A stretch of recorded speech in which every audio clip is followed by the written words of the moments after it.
These islands in the South Atlantic have two names. To the people who live there and to Britain, they are the Falkland Islands. But to their closest neighbour across the sea, Argentina, and its people, they are Las Islas Malvinas.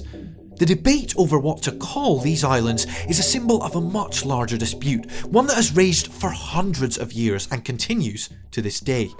But in April of 1982, that debate became a conflict, one which would take the lives of nearly 1,000 people. But for Argentina, it wasn't meant to be that way. In fact, when Argentina invaded the Falkland Islands, they believed that Britain wouldn't even respond. We're going to take an in-depth look at the Falklands conflict, exploring the fighting at sea, in the air and on land, as well as its far-reaching impacts on the modern world. But first, we need to understand why the war happened in the first place. Why did Argentina believe they could take the Falklands without a fight? What was the invasion actually like? And why did Britain choose to fight for these islands 8,000 miles from home?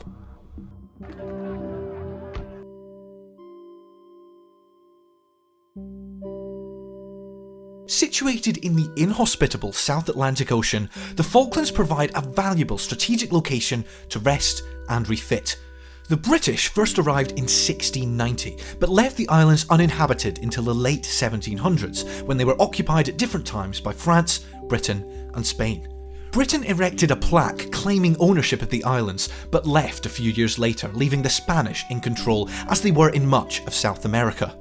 When that Spanish colony fell apart in the early 1800s, Argentina instead lay claim to the islands. But not before in 1833, British Marines returned to reassert British rule for good. Argentina continued to claim the land, but the Falklands were governed along with South Georgia and the South Sandwich Islands as the Falkland Island dependencies into the 1980s. About half the population of 1800 live in Stanley, the world's most southerly capital. The remainder live in what is called the camp, comprising sheep farms. The climate, most charitably described as invigorating, is harsh. The people are all of UK origin, many being the descendants of settlers who first came to the islands over 150 years ago. The Queen's representative is the governor, appointed from UK. He's the senior civil administrator, to whom the island's elected council is responsible. So this is the dress uniform of the governor of the Falkland Islands, Rex Hunt, later Sir Rex Hunt. And indeed there are many postings around the world today where diplomatic staff are required to wear ceremonial uniforms exactly like this. It's meant to evoke symbols of power, evoke symbols of control, represented and embodied in the figure of the governor, quite a powerful symbol of both the way in which the islanders saw their relationship to the crown and the way in which the Argentinians viewed the presence of the British as some kind of imperial hangover or legacy. Since the end of the Second World War, most of the world, including Britain, had been decolonising.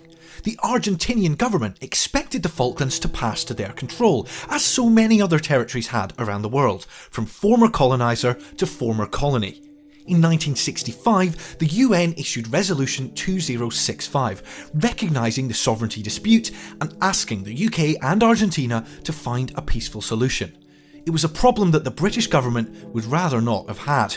The Argentinian claim was based both on the idea of territorial integrity, the idea that the islands are part of Argentina's land, and on a sense of injustice, that the British presence was an imperial relic with no place in the modern world. So what we have here is a letter from the museum's collection. It was sent to the museum, and I suspect there were many sent to other institutions.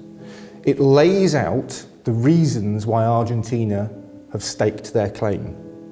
It talks, for example, about Argentina being a self-governing country since 1816.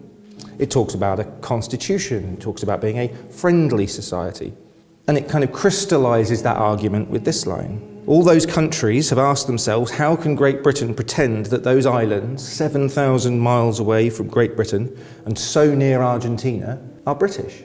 So in theory, this should be, based on the principle of that claim, relatively straightforward. But of course, it's not straightforward. because there is a competing moral claim, and that, of course, comes from the people who actually lived there, the islanders themselves. The Falkland Islanders wanted nothing to do with the proposed decolonisation process for two main reasons. Firstly, they were descended from and saw themselves as British citizens. It was part of their identity. And secondly, no matter how close Argentina was, nor how much they depended on it for supplies and communication, Argentina was not, at that time, an appealing alternative. Since the mid-1970s, Argentina had been led by a right-wing authoritarian government known as the military junta. With the support of successive US governments determined to root out communism in South America, people deemed enemies of the state were treated appallingly. Around 30,000 citizens, known as the Disappeared, were murdered, some of them drugged and thrown into the ocean, in what became known as the Dirty War. Argentina had also come close to war with Chile in a dispute over the Beagle Straits, and as social unrest grew, economic issues developed as well. Suddenly the situation was murky. Britain might once have been an imperial power, but it was now a democracy. And on the other hand, Argentina had shaken off European imperial rule, but it was now a military dictatorship with real issues. So in the face of all of these problems, one thing is potentially offering itself to the junta as a solution, and that is to focus the attention of the people on a historic injustice. By 1982, the government, the press, the people of Argentina have been describing the Falklands in increasingly desperate terms. One Argentinian general described it as the open wound on Argentina's soul. And if the Falklands to the Argentinian people is a historic injustice, then perhaps that is something that can unify a nation and provide an externally focused way of moving on from the horrors of the Dirty War. Throughout the 1970s, the British and Argentinian governments continued to negotiate over the Falklands, whether the islanders liked it or not. The British had an economic crisis of their own and were looking for ways to offload the costs of supporting the islands. Some proposals included a Hong Kong-style deal, which would see the islands transferred to Argentina and then leased back to Britain for a period of time. Another was simply to pay each Falkland Islander to move to New Zealand, but neither of these ever got off the ground. Though there was some distrust between the islanders and the British government, the islanders' lobby in Westminster was strong and ensured that their wishes were never off the table. That meant that the British and Argentinian governments were fundamentally opposed. On one side, a claim based on territorial integrity and a perceived historical injustice, and on the other, a claim based on historical precedent and the rights to self-determination. Their views were simply incompatible. With the Falkland negotiations going nowhere, the British government had few options. They could turn the Falklands into a fortress with an increased military presence and essentially rule out Argentine possession. But it was feared that this would not only be an expensive drain on Britain's forces, which were already committed to NATO, but also that it might provoke the Argentinians into military action. So instead, the British chose to continue negotiating and hope that circumstances would change and things would work themselves out in the future. But of course, this is all about messages sent and messages received. So with all of these considerations, not just about what the governments of Argentina and Britain say, but what they do becomes increasingly important as each side tries to second guess what the other is about to do. And I think one of the most interesting examples of that deliberation, that dilemma that the British government found itself in, we can see in Hangar 3 here at Duxford. The signals which Britain sent during the negotiations would eventually convince Argentina to invade the Falklands. Perhaps the clearest was that they were prepared to negotiate at all. It implied that Britain was at least willing to consider transferring the islands, despite the feelings of the islanders.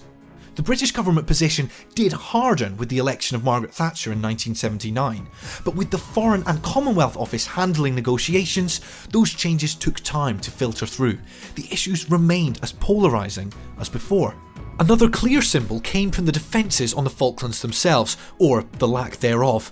Just 40 Royal Marines defended the islands, and defence cuts were about to make things even worse. So we're now next to the Westland Wasp helicopter. Now, Wasps were a Royal Navy helicopter that was small enough and agile enough to operate with very limited room, very small hangars, so they folded away quite neatly.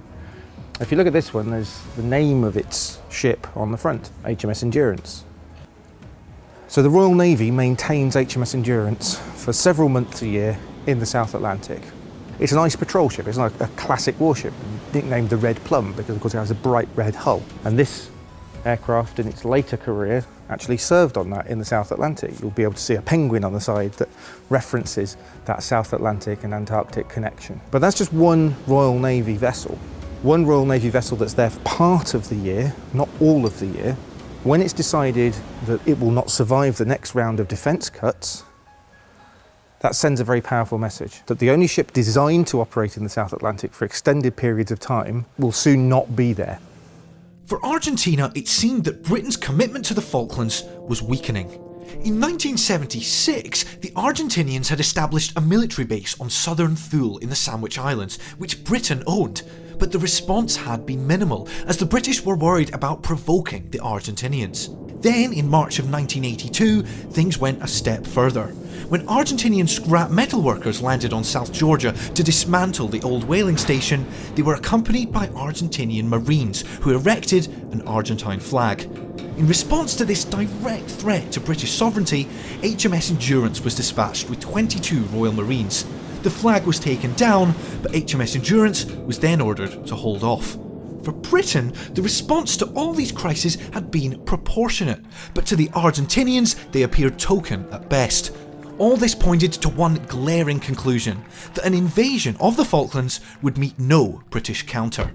Signals from around the world were also positive. They had a UN resolution, support from many Latin American nations, and US backing in the fight against communism. And even if the British did respond, taking back the islands over 8,000 miles away from the UK was another matter.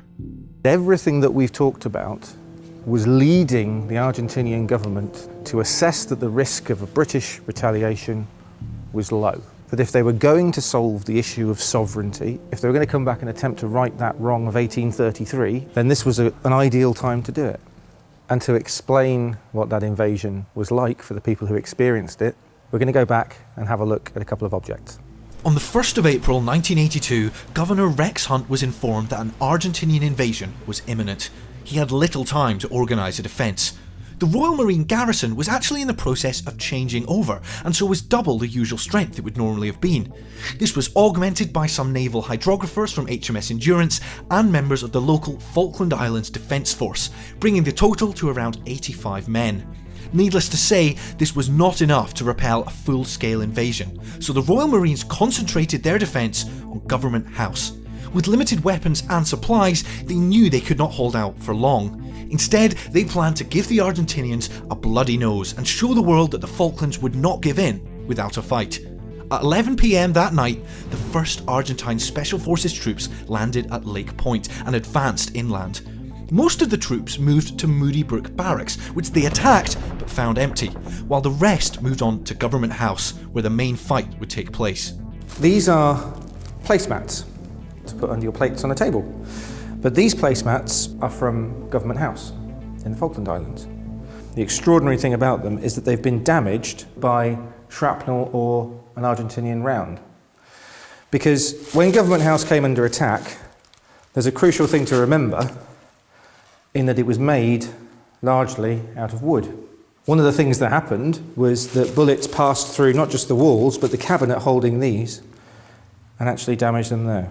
Not only do they show the sort of damage that if it was inflicted on a person would kill them, the juxtaposition of these scenes of diplomatic gentility, this sort of 19th century precision and elegance, smashed with a bullet or a piece of shrapnel. These mats are an extraordinary witness to the events of that night. As the battle for Government House raged on, newly landed Argentinian Amtraks were making their way up from York Bay into Stanley. They were held up by Royal Marines on the main road, but as they advanced on Government House itself, Rex Hunt had a choice to make. One option was to head out into the camp and mount a guerrilla campaign, but in the face of now overwhelming Argentinian force, he made the difficult decision to surrender. Dear friends, I'm afraid I'm not being given the time to say farewell to you all as I would have wished. that the new Argentine governor has kindly given me permission to send you this last message of good wishes and thanks for all your support. I shall never forget you and hope that we shall meet again someday. He was repatriated to the UK along with the Royal Marines, wearing the ceremonial uniform which we saw earlier. The following day, after spirited resistance from HMS Endurance's Royal Marines, South Georgia too was captured by the Argentinians at the Battle of Grytviken. When news reached Argentina, the mood was jubilant. Their open wound had finally been sutured. But as the British government reacted, Argentinian assumptions regarding the next phase quickly fell apart. The decision was taken almost immediately that they would have to be retaken.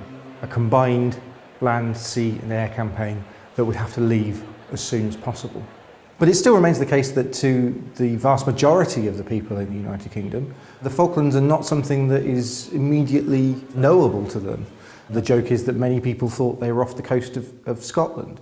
So suddenly to discover not only that these islands exist, but that they have been taken by force, there is predictably a level of outrage.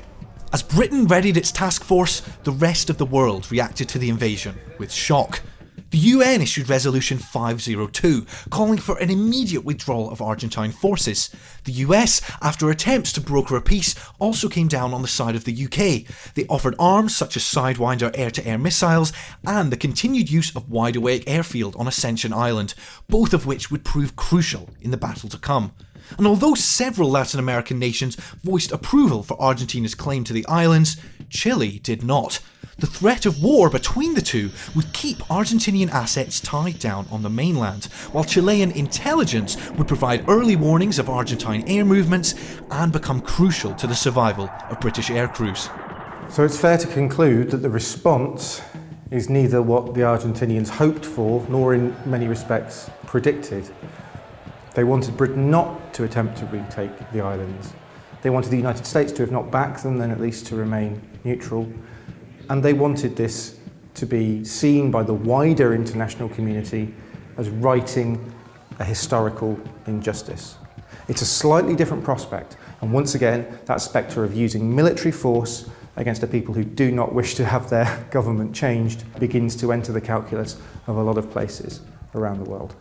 Though Argentina's moral claim to the Falklands had begun to falter, the basic odds in the coming conflict were still very much in Argentina's favour.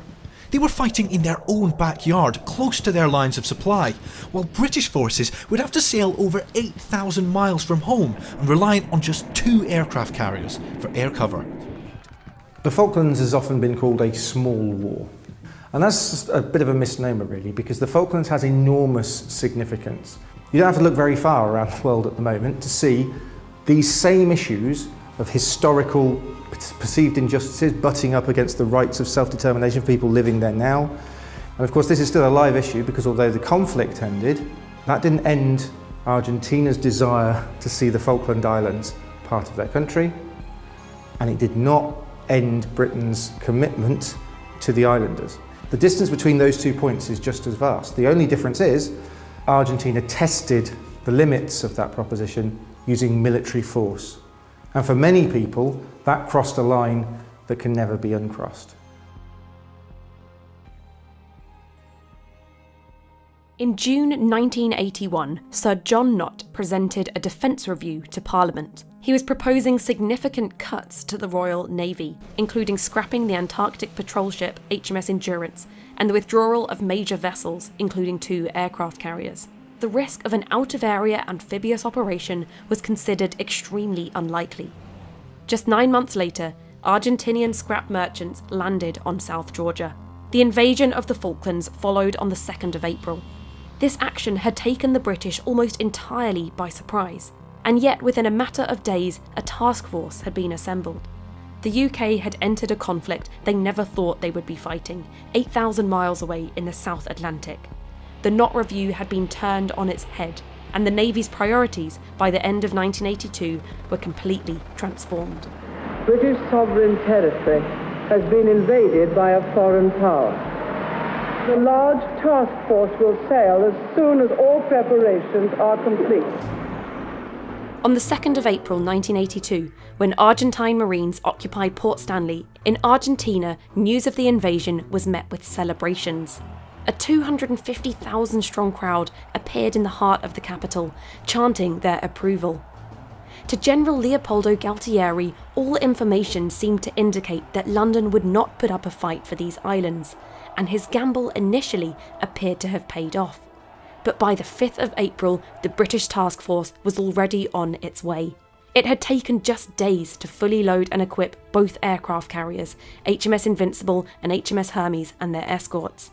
They were on their way south ahead of the other ships to enforce the exclusion zone. But with the Royal Navy more prepared for cutbacks and the Cold War than a conflict 8,000 miles away, what kind of force were they able to pull together? Here's Alan Jeffreys, curator at IWM London. There were three main task forces. One headed for South Georgia under the command of Captain Brian Young. There was one for the amphibious landing under the command of Commodore Mike Clapp, and the main task force under the command of Rear Admiral Sandy Woodward. The two key ships in the main task force were the aircraft carriers, HMS Hermes and HMS Invincible, which were not totally suited as they could only carry 20 Sea Harriers between them and too few Sidewinder missiles against air attack. Commercial shipping was also requisitioned, such as the liners Canberra and Queen Elizabeth II, the QE2, as well as the container ship, the Atlantic Conveyor. The task force eventually comprised 44 warships, 22 Royal Fleet auxiliary ships, and 45 merchant ships. The British strategy was to achieve command of the air and sea before an amphibious landing could take place. The strategy had been formed by a war cabinet hastily pulled together by Margaret Thatcher, and the Royal Navy led the campaign. The senior British commanders in the campaign were all naval. The Chief of the Defence Staff was Admiral Sir Terence Lewin. The First Sea Lord was Admiral Sir Henry Leach. He'd been the one who, at the beginning of the campaign, had advised Prime Minister Margaret Thatcher that a task force should be sent and would be ready in 3 days. Admiral John Fieldhouse was in operational command of the campaign, and he was based at Northwood. But despite the Royal Navy's confidence, they were not wholly prepared for this war. The Falklands was an operational area that the Royal Navy was not really used to during the Cold War. In contrast, Argentina's military were getting ready for this action. In January 1982, Admiral Anaya, Commander-in-Chief of the Argentine Navy, directed Vice Admiral Lombardo to develop a plan to seize the islands. Prior to 1982, Argentina bought submarines and frigates from West Germany, Superintendent aircraft and exercise missiles from France, and helicopters, anti-aircraft missiles and destroyers from Britain, as well as 42 Israeli-made Dagger fighter bombers, which were basically modified Mirages. A quarter of Argentina's foreign debt was spent on weapons and equipment. This French Exocet missile was a sea-skimming missile of the type used by the Argentine Navy. Argentina had sea and air launch versions. Britain also had them in the Type 22 frigates. The Exocets had the potential to destroy the British task force and were the key threat posed by the Argentinian forces.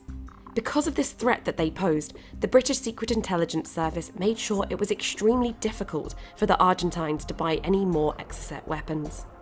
On South Georgia, the Argentinian scrap merchants had been expelled soon after they landed, but on the 3rd of April, Argentine forces arrived and occupied South Georgia. On the 21st of April, British forces commenced Operation Paraquet, the recapture of South Georgia, and British troops landed on the island. Just a few days later, the Argentine submarine Santa Fe was sighted and targeted with depth charges. Aided by naval gunfire, the British troops forced a surrender from the Argentinian forces on the 26th of April. South Georgia returned to British rule, but the British commanders knew that recapturing the Falkland Islands was not going to be so easy. By the 30th of April, the maritime total exclusion zone was enforced around the Falklands, with a 200 nautical mile radius. On the 1st of May, the British task force ships entered the exclusion zone, the same day as the Black Buck air raid on Stanley's airport. 3 British submarines were also within the total exclusion zone. They were nuclear-powered Spartan, Splendid, and Conqueror. A few days previously, Admiral Anaya had also ordered 3 task groups into the total exclusion zone. To the north was the Argentinian carrier, the 25 de Mayo. To the south was the General Belgrano. The Belgrano was one of the Argentine Navy's major surface combatants, but it had started its life in the US Navy, a Brooklyn-class light cruiser that had seen action in the Pacific in World War II. Although it was an older ship, it carried a heavy firepower and was escorted by 2 destroyers armed with Exocet missiles. The British submarines were initially tasked by Rear Admiral Sandy Woodward to go after the Argentinian carrier, as this was deemed the biggest threat. But the Argentinians located the British task force first. The 25 de Mayo prepared to launch her Skyhawks. However, dead wind prevented this attack. It was a close call, which could have changed the course of the entire war. The loss of one of Britain's aircraft carriers could have forced the Royal Navy's withdrawal. On the same day to the south of the islands, the Belgrano had been detected by Conqueror. On the 2nd of May, the Belgrano group was the only part of the Argentine Navy that the Royal Navy actually knew where it was. At this point, Woodward had permission to attack the carrier, 25 de Mayo, even outside the exclusion zone, but not the Belgrano. He ordered the submarine HMS Conqueror to attack it, but the order was rescinded by Northwood. The War Cabinet agreed to change the rules of engagement to include warships. The Belgrano was actually some 18 miles south of the exclusion zone, and in Sandy Woodward's memoir, he stated, "If an enemy is skirting his way around you along the edge of an exclusion zone, there is no way you should allow him to go on doing that." HMS Conqueror received an order to attack. 3 Mark 8 torpedoes were fired and 2 hit. The explosion caused a 20-metre gash in the Belgrano's deck and damaged the ship's electrical system. Captain Hector Bonzo gave orders to abandon ship.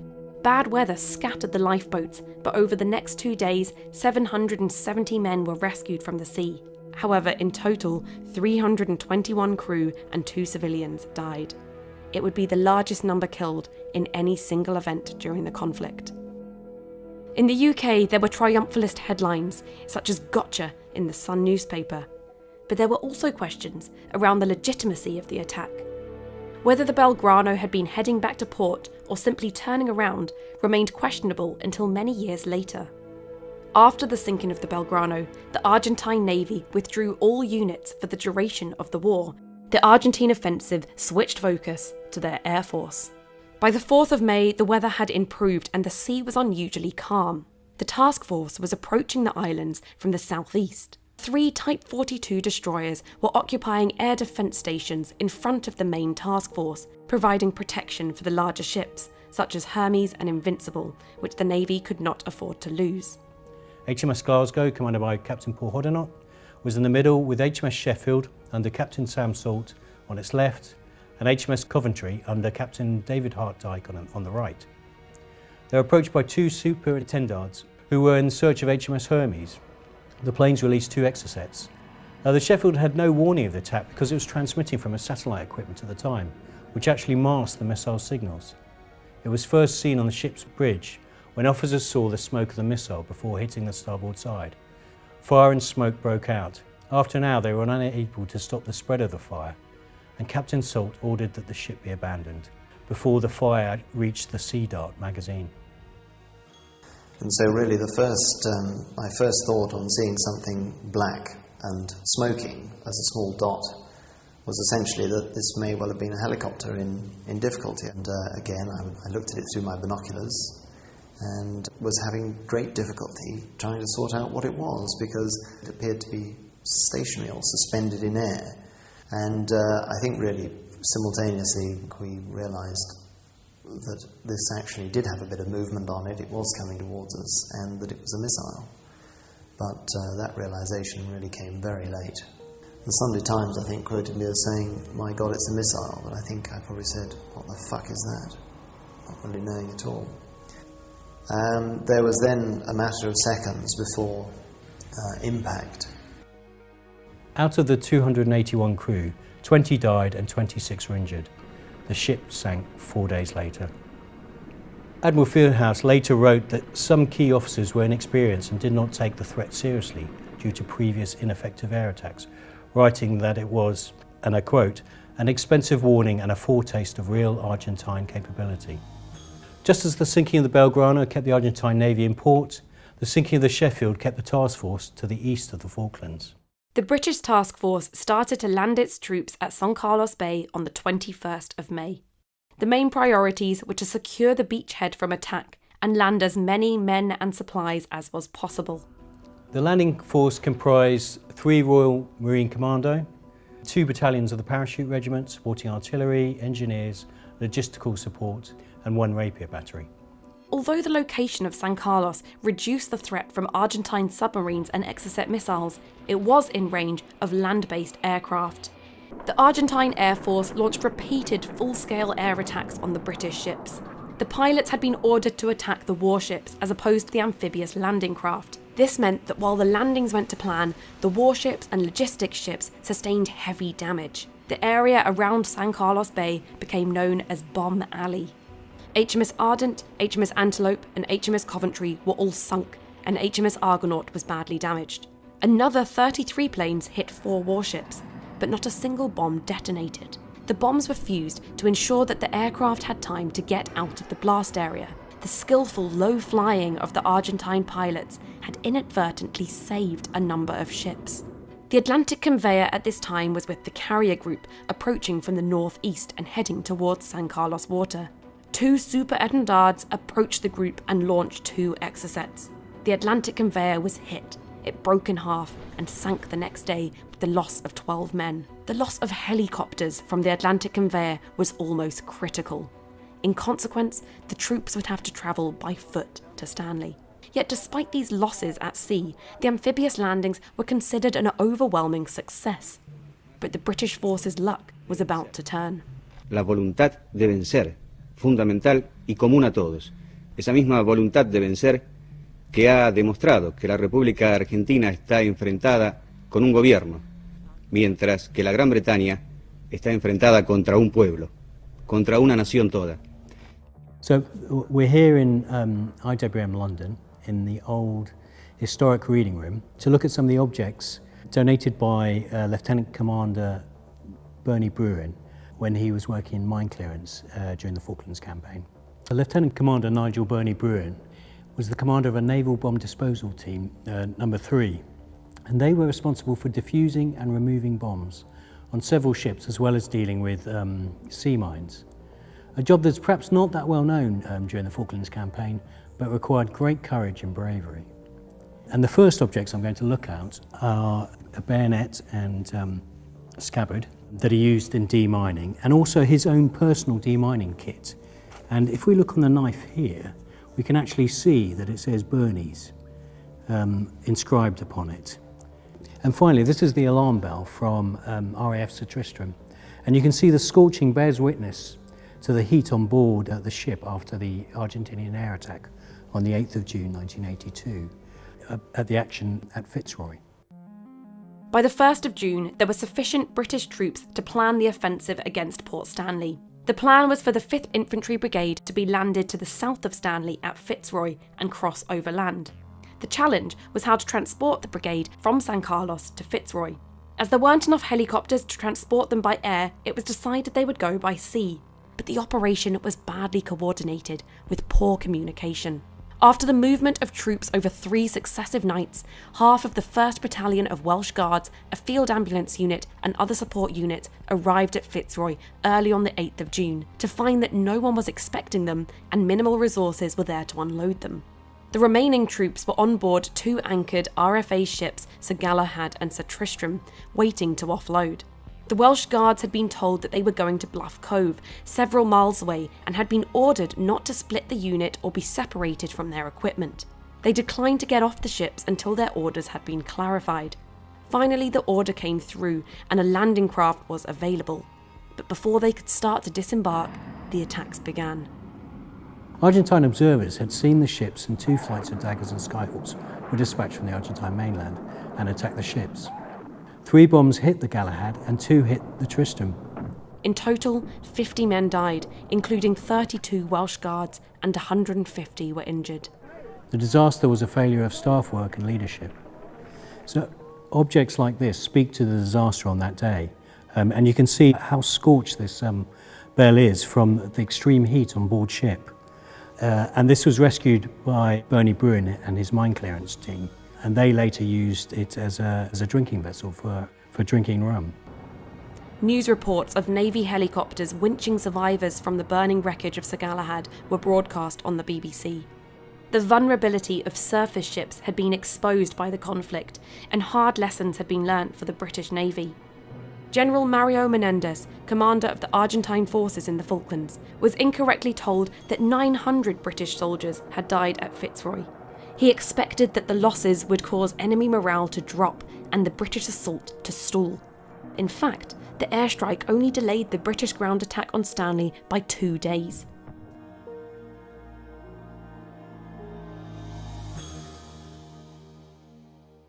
When the Falklands conflict began, it seemed like Argentina had a massive advantage in the skies. They had over 100 aircraft of varying types. Some could operate from the Argentinian mainland, and others could operate from airstrips on the Falklands themselves. Meanwhile, the British task force was initially restricted to the just 20 Sea Harriers, which could fit on its 2 aircraft carriers. It was up to them to protect the task force at sea, as well as the troops on the ground. To many, that seemed like an impossible task. On paper, Argentina had air supremacy over the Falkland Islands. Britain would need a superb, high-performance, fixed-wing fighter aircraft if there was to be any attempt to counter the Argentine advantage.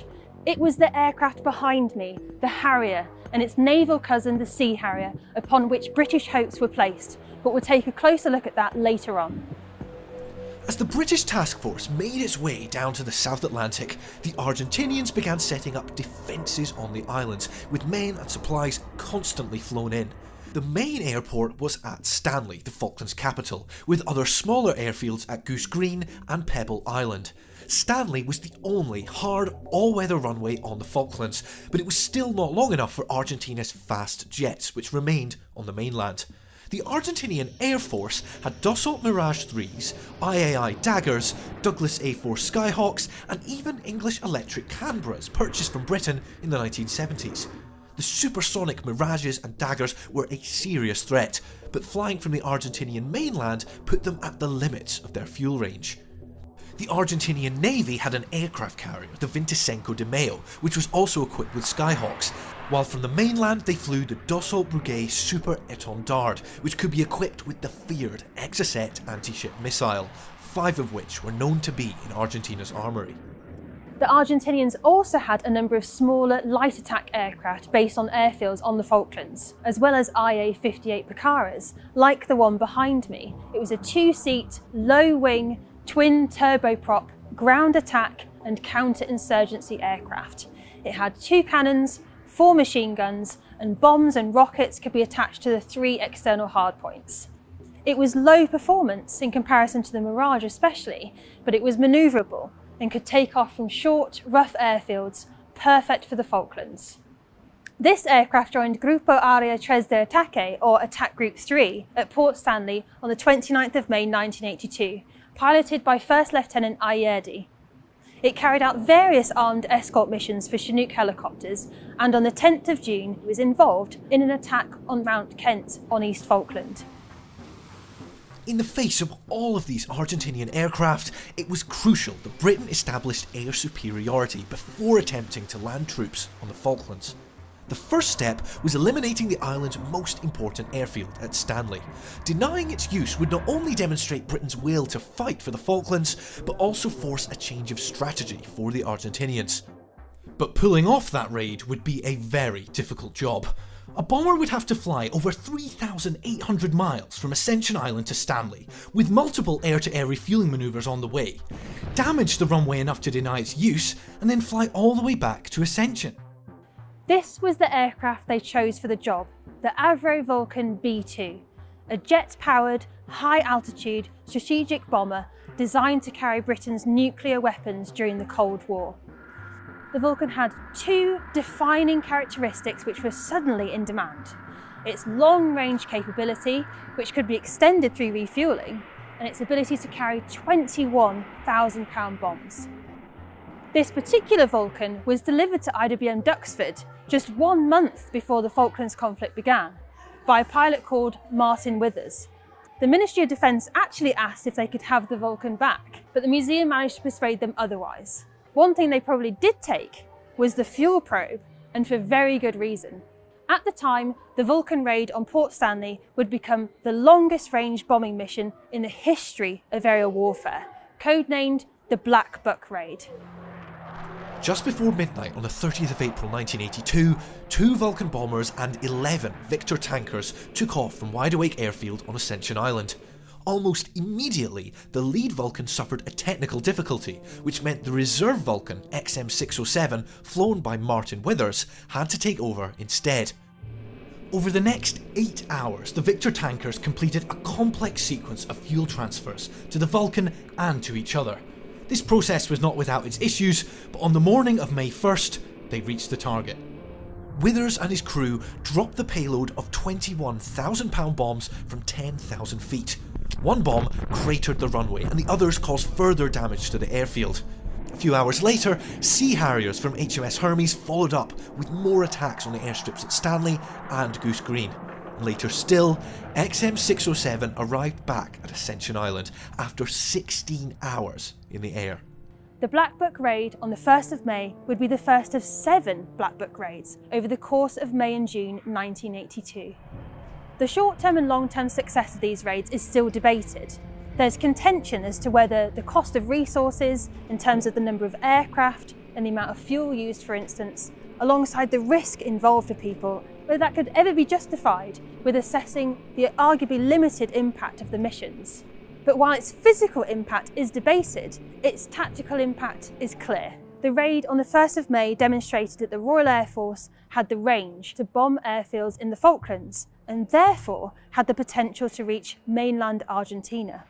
In response to that threat, Argentina decided to hold more of its fast jets back to protect the mainland. The following day, things got worse when the Argentinian cruiser General Belgrano was sunk by the submarine HMS Conqueror. This forced the Argentinian Navy, including the 25 de Mayo, to largely withdraw to port. They would play no further role in the conflict. In the first air-to-air battles over the Falklands, the British refused to climb to the Mirage's optimal altitude, and vice versa. When they eventually engaged, the Argentinians lost 2 Mirages and a Canberra, all shot down by British Sea Harriers. In addition to their fuel problems, Argentinian pilots also lacked experience. They were more prepared for a war with Chile than fighting over the South Atlantic. Meanwhile, on the ground, Argentinian aircrews struggled to service their aircraft, with spare parts hard to come by. That first day was absolutely crucial in the extent that it almost set the pattern for all subsequent operations. It gave us enormous confidence. Looked at from the other way around, I think the demoralizing effect on the Argentine Air Force must have been colossal. Now that pattern, happily, I'm glad to say, continued. They decided they would retain a number of aircraft in defense of their airfields ashore. Had they actually committed more aircraft to deal with the combat air patrol over the landing area, perhaps it would have been different. From this point onwards, Argentina essentially tried to avoid air-to-air combat with the Harriers, using Mirages as decoys to draw them off, while the Daggers and Skyhawks attacked the fleet. It seemed Argentina's air power wasn't all it was cracked up to be. That was until the 4th of May, when HMS Sheffield came under attack from a pair of Argentinian Super Étendards. It was hit by one of 2 Exocet missiles and later sank. For the British, that was a stark warning. The loss of an aircraft carrier to an Exocet would end any chance of success for the British task force. As a consequence, the British carriers predominantly remained well out of their range to the east of the Falklands for the remainder of the conflict. However, by increasing the distance they had to fly, this reduced the amount of time the Harriers could spend over the islands, leaving the ships and ground forces more exposed. On the 21st of May, the first British landings began on the Falklands. To minimise this still considerable air threat, the British chose to land at San Carlos on East Falkland. It was hoped that the hills around the bay would provide sheltered waters from air attack, but that didn't stop the Argentinians from trying. British ships were attacked by Picaras, Skyhawks, Mirages and Daggers over the next few days. But it was the Skyhawks that would become the most feared silhouette as the British forces could see the aircraft's impressive manoeuvrability against the sky from the ships below. Few Argentine pilots had even been trained in low-level flying, and fewer still to undertake attacks on ships in open water. Having flown for hours from mainland Argentina, they only had the chance to engage in a few attacks before heading home again. But despite all of that, they still managed to achieve significant damage, all the while under fire themselves from the ships below and from sea harriers. We persuaded the flight commanders that it would be a good idea to stay on the ship. Of course, we never realised that was the biggest mistake of our lives, because everybody on shore was watching the ships getting hit. They used to break the masts, the aerials of the ship, the pilots, as they were flying so low. We thought at first that the Argentinian Air Force were mad, but as time went on, we changed our views drastically. They were very professional in the way they conducted their business. They came down San Carlos Water, the first one just blown straight out of the sky. 3 missiles hit it. Their pilots were possibly some of the bravest men of the whole campaign. I mean, if everything they dropped had gone off, we'd still be down there fighting now. Fortunately for the British, many of the Argentine bombs failed to explode due to problems with the setting of their fuses. Essentially, the aircraft had flown at a height lower than the fuses had been set, so the bombs hit their target before they had the chance to explode. If there hadn't been this issue with the bomb fuses, the losses at San Carlos Water would have been catastrophic. By the 25th of May 1982, 3 ships had sunk and 8 more were damaged. However, the Argentine decision to target the ships in the Falkland Sound meant that the ground forces were able to land unopposed. British troops were now just 13 miles from the Argentine garrison at Darwin and Goose Green, and just 50 miles from Port Stanley. Despite their successes at San Carlos, the Argentinian air forces were sustaining losses at an alarming rate. They couldn't keep up these kind of attacks for long. However, with a limited number of British aircraft in the skies, there were inevitably gaps in the Harriers' combat air patrols. That's exactly what happened on the 8th of June during the Fitzroy air attacks.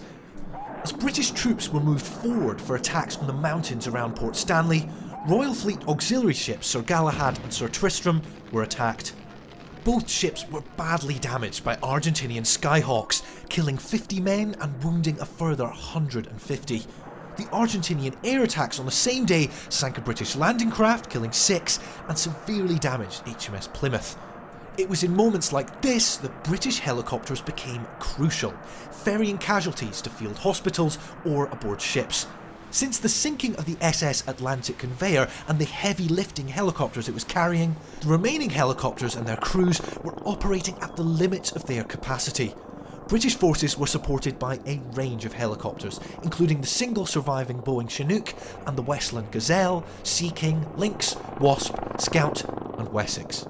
Helicopters were the workhorses for the British forces during the Falklands conflict. This Wessex helicopter behind me last flew on the 8th of December 1980, so did not serve during the Falklands conflict. But the Wessex type of helicopter is probably best known for its exploits in the Falklands.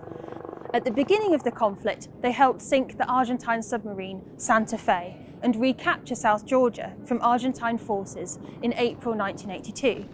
Towards the end of the conflict in June, a Wessex 5 fired 2 AS-12 missiles at the town hall in Port Stanley, with the aim of killing senior Argentine commanders inside, but missed, hitting the police station instead. So the Wessex helicopter had a crucial role that bookended the conflict. A week on from the disaster at Fitzroy, British troops would enter Stanley as the Argentinians surrendered. So just how did the British prevail? How did they overcome the odds in the air? The answer, at least in part, is the Harrier. One of the Harrier's key features was its VSTOL capability, which stands for Vertical and Short Takeoff and Landing. This essentially means being able to take off from the ground vertically, so straight upwards, and to take off within a short amount of runway. GR3s are fitted with a Rolls-Royce Pegasus 103 turbofan engine and 4 nozzles, 2 either side of the aircraft. To achieve VSTOL, the pilot would switch the direction of the aircraft's thrust by rotating its nozzles. The ability to take off and land vertically would prove invaluable when operating from aircraft carriers, especially when the flight decks were already packed with other aircraft. the Harrier's benefits were not just logistical, it was also an excellent combat aircraft. The Sea Harriers were primarily employed in air-to-air combat, protecting the task force and ground troops. While the Harriers were slower than the Argentinian Mirages and Daggers, they had an important trick up their sleeve, the AIM-9L Sidewinder air-to-air missile. While previous air-to-air missiles could only be fired from directly behind the enemy, the Sidewinder worked regardless of their position, giving British pilots a major advantage. Those pilots had been testing their dogfighting skills against the best NATO had to offer for many years, making them a formidable fighting force. Together, their equipment and training allowed the British to dominate the air-to-air battle. Of the 10 Harriers lost during the conflict, none came due to enemy aircraft, while Argentina lost at least 20 in air combat alone. I saw these two delta wing shapes low. I flew through them head on, thinking, right, we've got to fight here now, at last. Then as I got through the turn, there was in the sky in front of me Steve firing the first missile as it exploded. A big gout of flame obscured the whole aircraft. But at that stage, Steve had already switched attention to his second Mirage, which was some distance ahead, fired the second Sidewinder. And this was really driving my mind crazy at the time, because it's a wonderful thing to see. You know, this is happening, it's terrific. But while I was thinking like that, there was a third Dagger who was behind me, who was firing his cannons at me. I then thought, Christ, you know, watch a 6 o'clock, Sharky. And I was still in the hard turn the whole time. I looked round, and there was this Mirage passing underneath me. Beautiful colours in camouflage. All I had to do really was pull down hard, and he didn't stand a chance because I got in behind him and fired my missile. The initial 20 British Sea Harriers were joined by further Sea Harriers and Harrier GR3s, the latter operated by No. 1 Fighter Squadron RAF from the very unfamiliar surroundings of an aircraft carrier. It was thought that the GR3s would be used as replacements for Sea Harrier losses, but those losses were so few that they ended up being tasked primarily with their classic ground attack role, striking Argentinian positions around Darwin and Goose Green and supporting British forces around Mount Kent and in the assault on Port Stanley. So that the GR3s could operate from aircraft carriers, modifications were required and fast.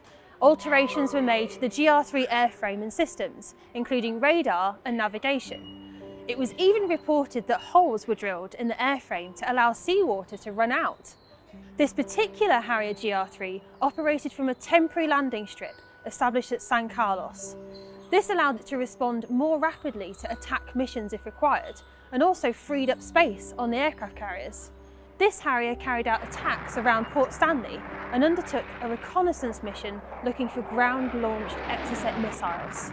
It attacked positions on Mount Harriet and narrowly escaped an Argentine surface-to-air missile over Mount Longdon, which exploded only 100 feet or 30 metres above the cockpit.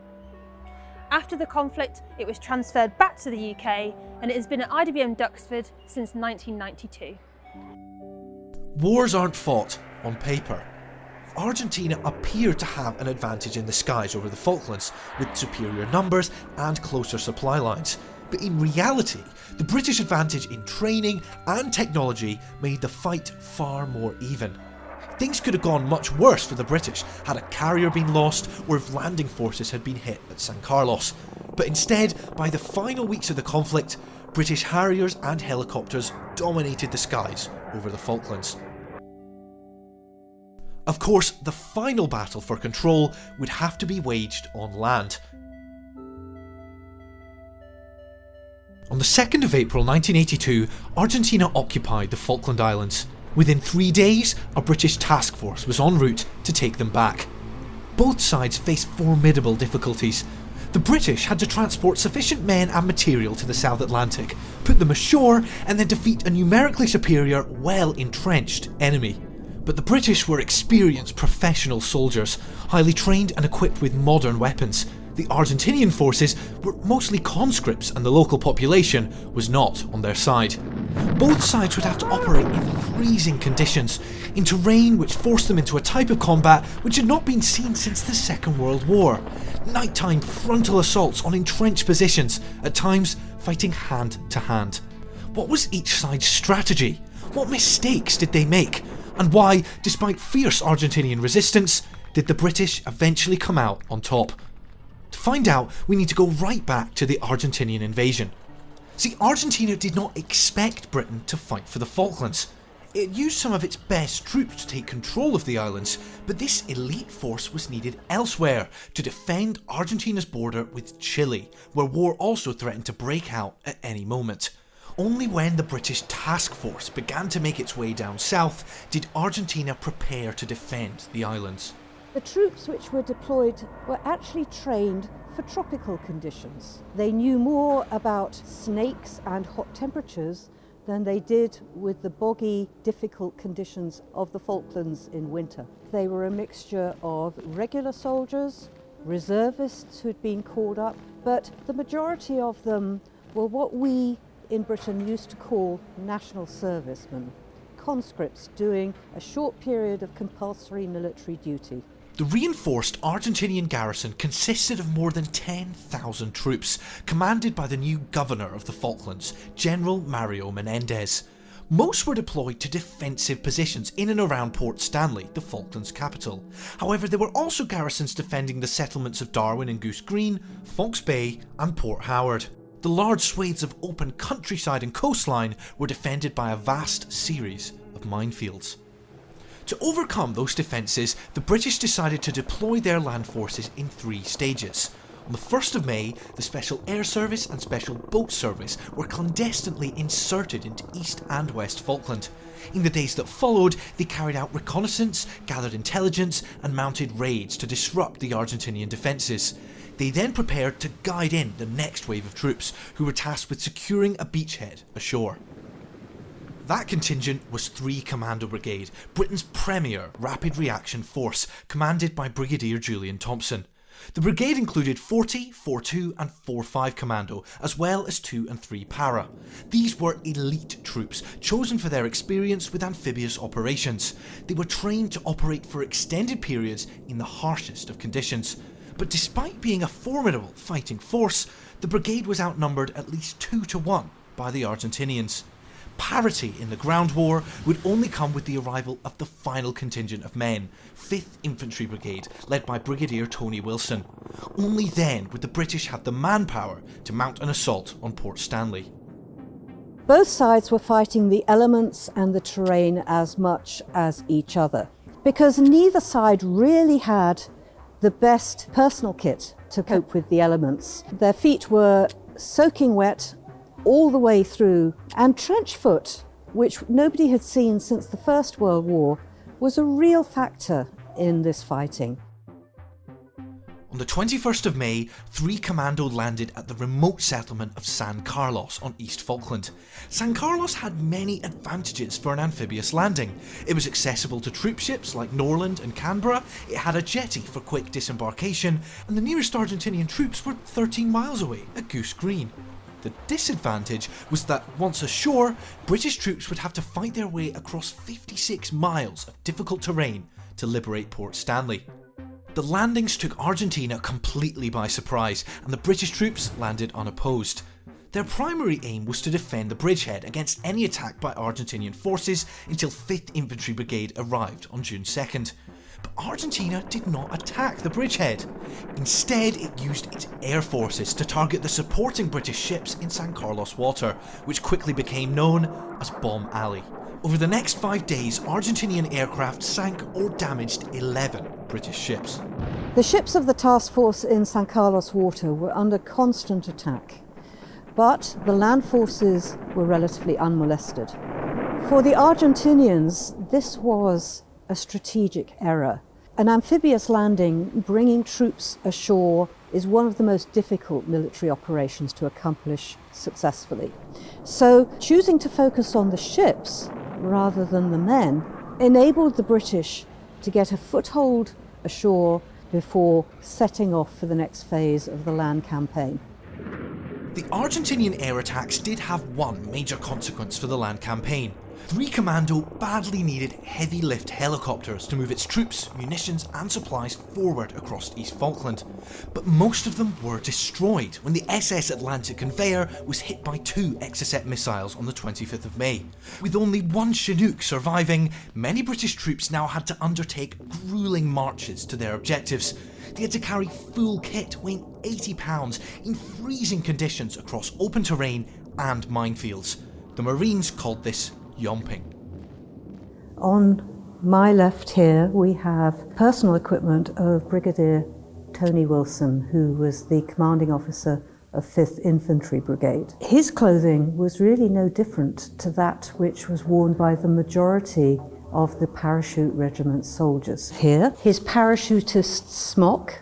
The thing about this is that it's very thin. It's not insulated at all. And if you are thinking about the sub-zero temperatures in the Falklands and the 40-mile-an-hour winds, this on its own is not very adequate. You have also Brigadier Wilson's webbing belt here.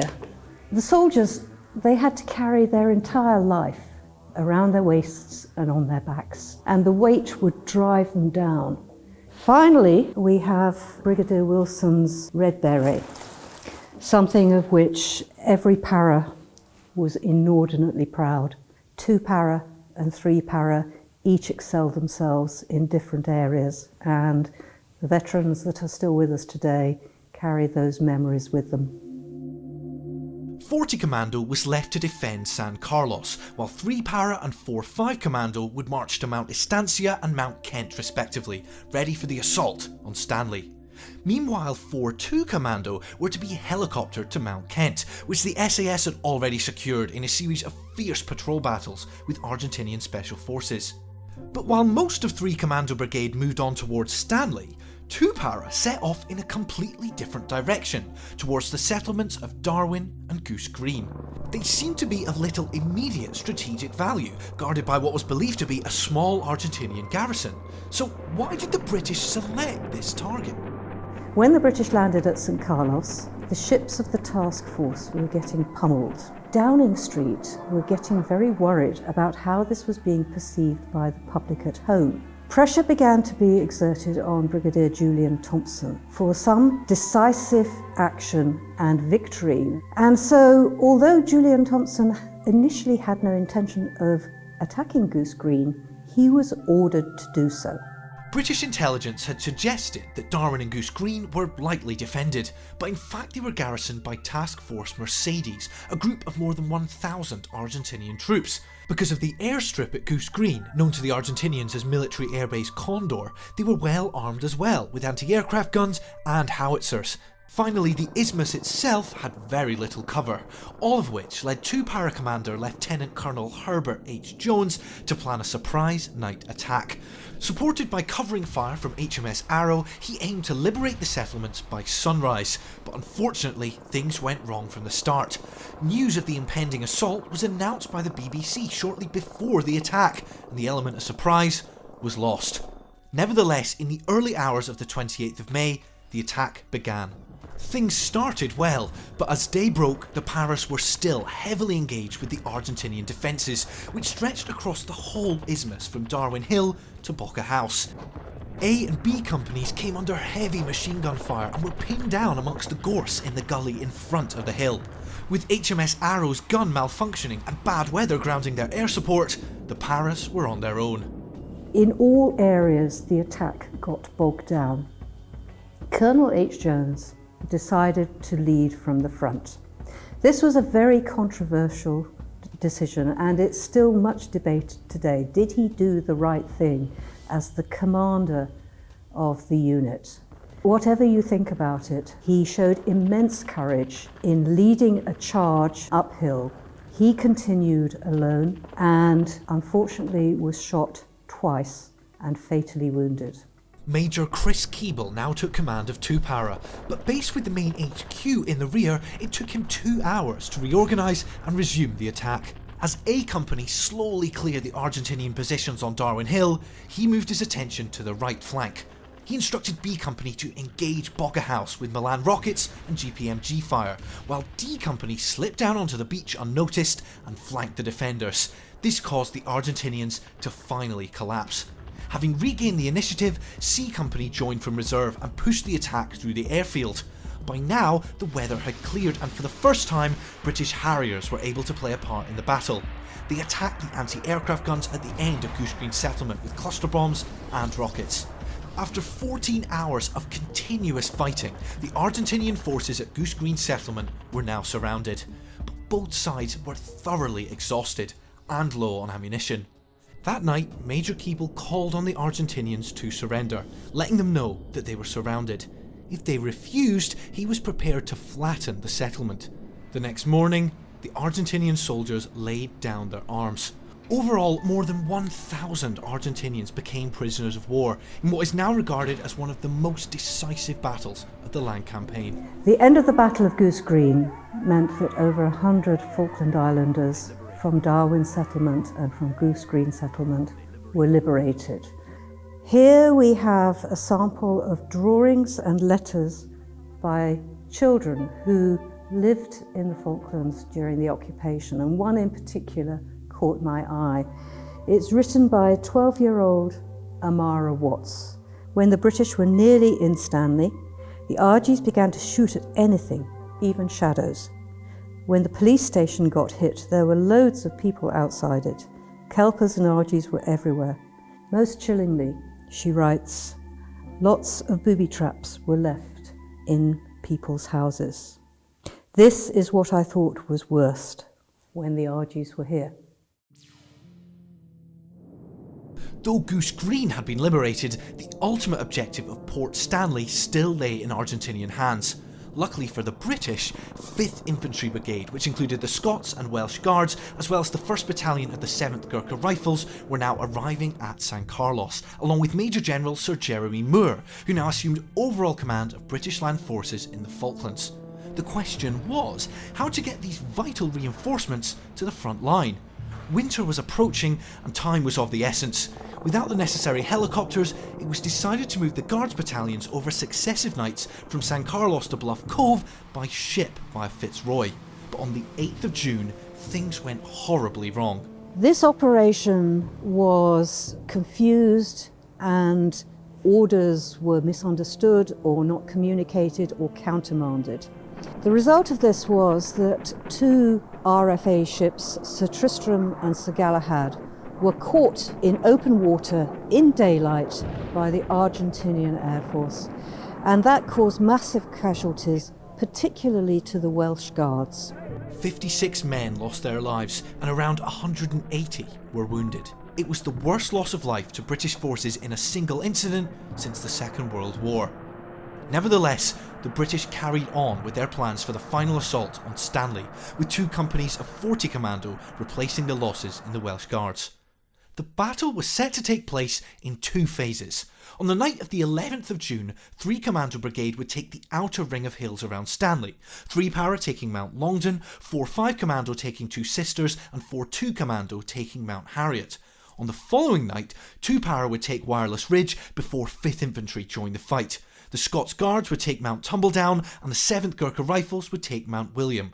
The remaining Welsh Guards were held in reserve until the time came to capture Sapper Hill.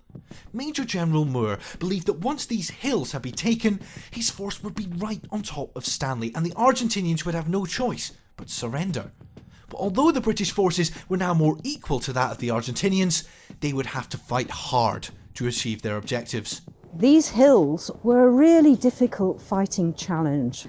The rocks were in some cases vertical. The Argentinians were well positioned. They had the advantage. There were also minefields in these areas. Because by now winter temperatures were really setting in, there is more than one story of a British soldier stepping on a mine which didn't go off because its fuse mechanism had frozen. Because of the open ground and strong defences, the British chose to attack at night once again. Having been in position for so long, they had over a week to recce the Argentinian positions and choose their routes to their objectives. 4-2 Commando, for example, attacked via the right flank of Mount Harriet, coming in almost behind the enemy with 2 companies. They approached silently, coming within 150 metres of the Argentinian positions before opening fire. The battle from there was a slow climb up the steep hill, with 66 and 84mm anti-tank rockets used to destroy key Argentinian positions. After 4 hours, 4-2 Commando had taken their objective and around 300 Argentinian prisoners for just 2 Marines killed. Indirect fire weapons also played a big part in the fighting. On Mount Longdon, the site of the costliest battle of the campaign, the soldiers of 3 Para suffered many casualties during and after the battle from artillery, recoilless rifles and mortar rounds. This object to my right is a 120mm Argentinian mortar of the sort which was used during the Battle for the Mountains. It's about the most portable heavy fire weapon that was available. In addition to firing high explosive shells, they could also fire smoke grenades which would obscure the battlefield and provide cover, or light shells which would illuminate the battlefield. It was a long, hard, cold fight, but by first light the British objectives for the first phase had been secured. The second phase was then delayed by 24 hours to give time for the other units to conduct reconnaissance of their own. On the night of the 13th of June, the final battles of the land campaign began. The Scots Guards had the most challenging task. They had to capture the dominating heights of Mount Tumbledown. The hill was held by the Argentinian 5th Marine Infantry Battalion. Although mostly made up of conscripts, there was a corps of highly professional soldiers. Well equipped and trained for the weather, these were General Menendez's best troops. The attack began with a diversion on the southern flank, accompanied by Scorpion and Scimitar tanks of the Blues and Royals.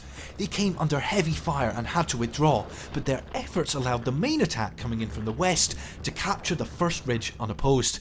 But as the Guards pushed up to the next ridge, they came under withering fire and quickly went to ground. Up on the left, in the crags, there were Argentinian snipers with night sights, slowly picking off the British troops. They were well prepared, with communication cord between them, but the Guards were able to follow this cord from position to position as they slowly cleared the high ground. Once they had done so, they were able to bring fire down on the Argentinian sangers below them. It was this, along with the eventual arrival of supporting artillery, which changed the course of the battle. Although it's perhaps difficult in training ever to put your finger on a moment when the initiative passes in a battle, I would say that on Tumbledown you could actually touch that moment, because I was then able to move forward with my company headquarters.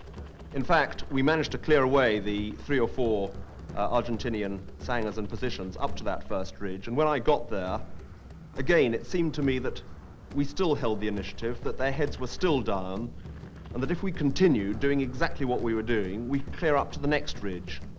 And really so it went on, winkling them out with grenades and rifles. By the time we actually got to the top of the mountain, there were only 7 of us.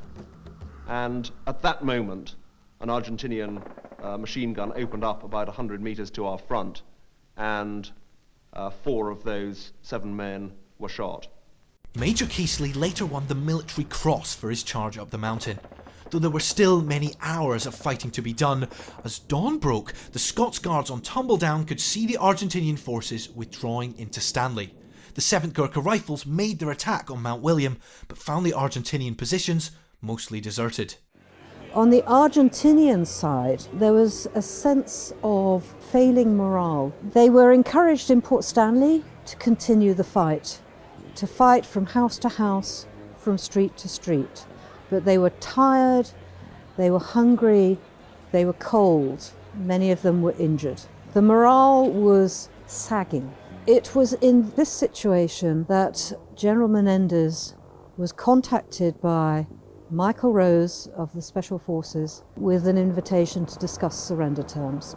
Brigadier Rose flew into Stanley in a gazelle with a large white sheet strung up underneath and negotiated the Argentinian surrender before Major General Moore met General Menendez to sign it. I was pretty nervous about this meeting, really. After all, I'd never taken a surrender before, and it wasn't one of the subjects that had come up while I was at Staff College. I told him that we'd greatly admired the way many of the Argentinians had behaved, and presented the document, which he looked at, and said that he didn't like the words unconditional before surrendered. He felt that this was belittling to him and his troops, and therefore, since it didn't seem to me to make a great deal of difference to the facts of the case, was quite happy to cross it out. Then, after a bit of discussion, we had a cup of tea and departed on our various ways.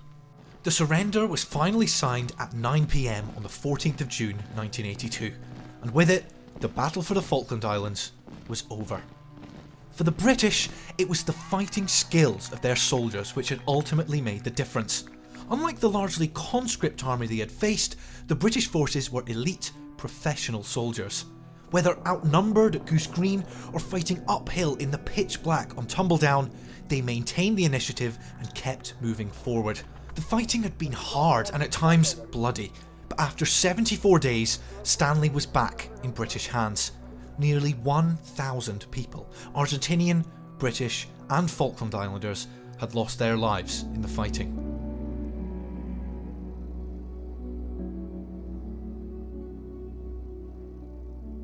"40 years after the end of the Falklands conflict, Argentina continues to assert its claim to the islands.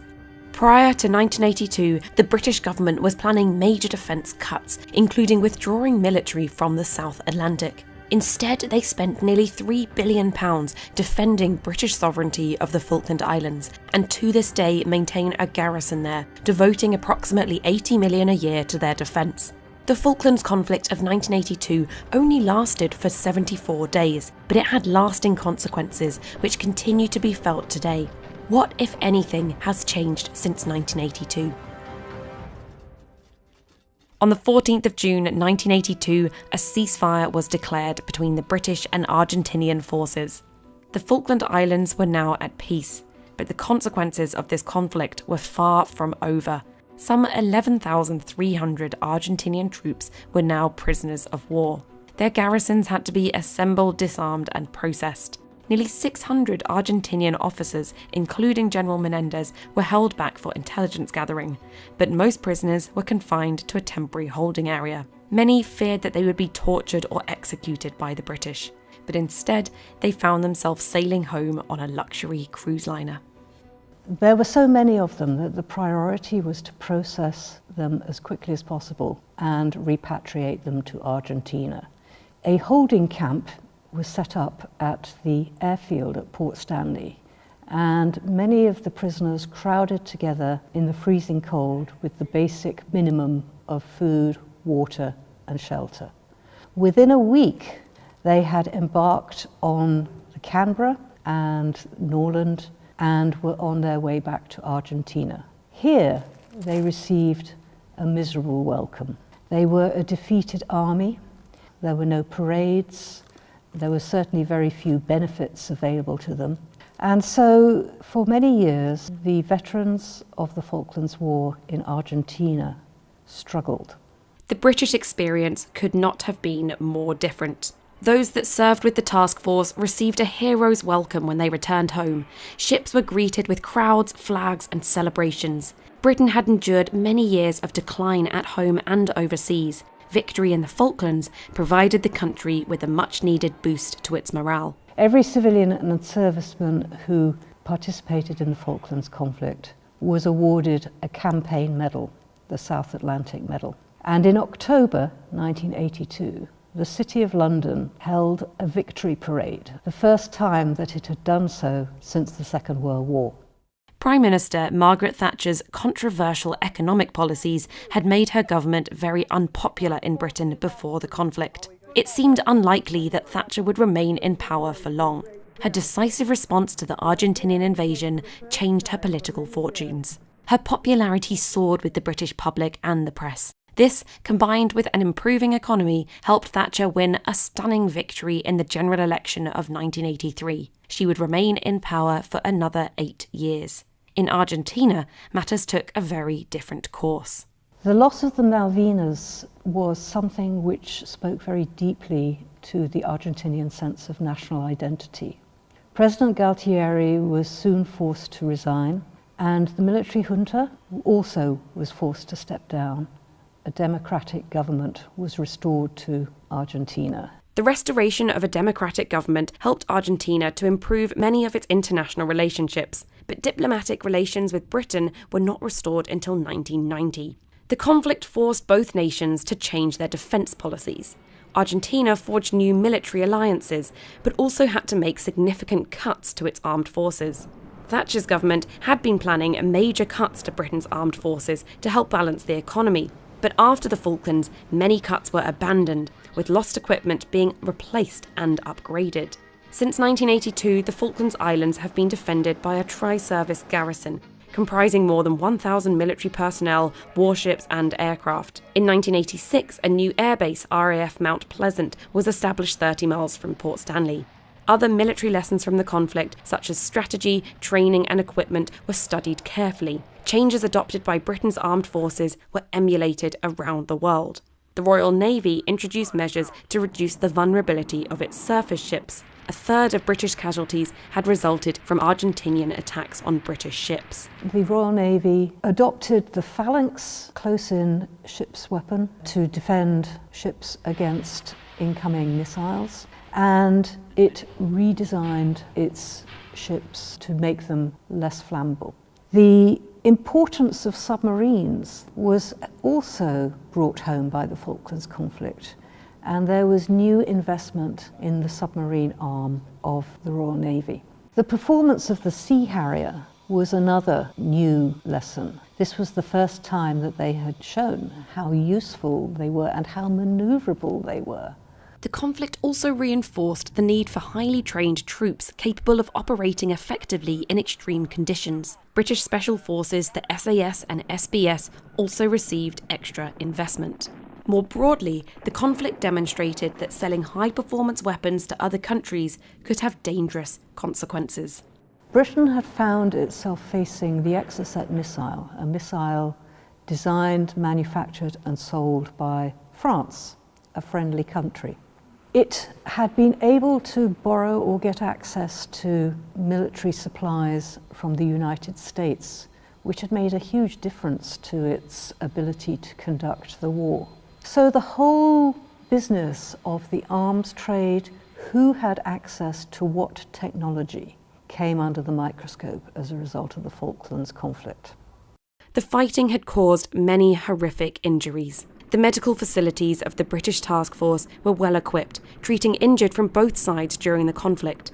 The British even had a psychiatric team on hand to treat any cases of shell shock. But the long-term impact of conflict on mental health was poorly understood in the 1980s. Although the Falklands conflict didn't last long, it still caused widespread trauma amongst the fighting forces, and it was not until the 1990s that sufferers began to receive support. So here we have a poster which was produced by the Royal British Legion. The Poppy Appeal in 1990 took place against the background of the First Gulf War. What you have here is a photograph of a tormented veteran. Here lies a survivor of the Falklands War. The focus of this particular poster is to raise awareness of how post-traumatic stress disorder may emerge over time. And the effort of health services around the world to engage with post-traumatic stress disorder really gathered momentum in 1990, 1991, in the context of the First Gulf War. Throughout the conflict, people around the world were desperate for news of what was happening in the South Atlantic, but very little information got through, and some which did caused problems. One newspaper described the conflict as the worst reported war since the Crimea. So we've now come down to the Falklands display in the galleries at IWM London. I'm standing in front of a display of photographs by Paul Haley, who was one of 3 British civilian photojournalists who covered the Falkland conflict. There was a group of journalists accredited to the British task force, but they were working under very constrained conditions. The Vietnam War had demonstrated the power of journalists, photographers and television crews to offer a critical perspective on events. They were able to operate in Vietnam with a freedom which did not exist in the Falklands. The military junta refused to allow international journalists access to the Falklands during the occupation. The only way to reach the Falklands was to accompany the task force, but the British government and armed forces were very reluctant to allow this. There were 2 reasons why the armed forces were reluctant to allow access to the press. The first was logistics. Could they really spare the space to accommodate journalists, and could they also afford to feed them? That was one element. But another element was the risk of giving away information of use to the Argentinian forces. This had happened in the context of the Battle of Goose Green, but it also happened in the context of the Argentine air attacks on the task force. The British news media reported the fact that a number of Argentinian bombs were not detonating because of issues with the setting of the fuses. And as a result of that, a number of bombs detonated and caused damage. Such was the frustration and criticism of the coverage of the Falklands conflict that the House of Commons Defence Committee held an inquiry into how the Ministry of Defence had handled the reporting of the war. And when it came to the Gulf War in 1991, just under 10 years later, there was a whole different approach. The consequences of the conflict were not restricted to Britain and Argentina. They reverberated around the world. Some countries, such as the United States, Chile and Norway, had assisted Britain, providing diplomatic and political support, access to facilities at Ascension Island, military equipment or intelligence. Others, such as the Soviet Union, Peru and Israel, assisted Argentina. For the United States, the support that it had given to Britain also had consequences in terms of its credibility in Latin America. The Soviet Union and China watched the performance of the British Armed Forces with great interest and reassessed their capabilities in that context. The people at the heart of the conflict, the Falkland Islanders, had endured occupation, shortages, air raids and bombardments. Some had been deported or forcibly separated from their families. After the conflict, the relationship between the Falkland Islanders and Britain became much closer. The islanders received full British citizenship and help with reconstruction, but there was a great deal to do. Buildings and essential equipment had been damaged or destroyed, and landmines littered the islands. We went from being this quiet, peaceful, free little country to suddenly having the streets full of armed troops speaking a different language, to our freedom being completely curtailed, and it was absolutely terrifying. At that point we had no idea what might happen, and it was petrifying. 30,000 mines had been laid by the Argentinian forces all over the islands, on the beaches, on farmland. When Britain signed up to the Ottawa Protocols banning landmines, it took on a responsibility to clear the landmines in the Falklands. And a team of workers from Zimbabwe spent years working to clear the minefields. Those minefields were finally cleared in 2020. The clearance of the landmines resulted in the discovery of some unmarked graves, mostly of Argentinian soldiers who had been buried where they fell in 1982. In 2018, the governments of the Falkland Islands, Britain and Argentina achieved a brief rapprochement where they collaborated with the International Red Cross to work to identify the remains of 122 Argentinian soldiers. So here we have a rose which is made out of the melted down cartridges of bullets used in the Falklands conflict. It was produced by an Argentinian silversmith. He produced 2 such roses, one which he hoped that the Argentinian families would present in memory of the British fallen, and one which the British families would present in the memory of the Argentinian fallen. It represents the spirit of reconciliation between Argentina and Britain in the years that followed the Falklands conflict.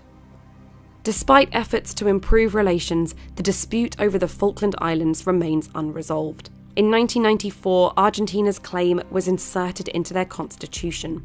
The Falkland Islands government argues that Argentina is deliberately obstructing the Falklands' 3 main industries, fishing, tourism, and oil and gas exploration, by withdrawing from a commission to manage fisheries and stopping charter planes from flying from Chile to the Falklands. British policy is driven by the wishes of the Falkland Islanders, who have doubled in number since 1982 and now consist of more than 40 nationalities. In the last census, 99% of them voted to remain British.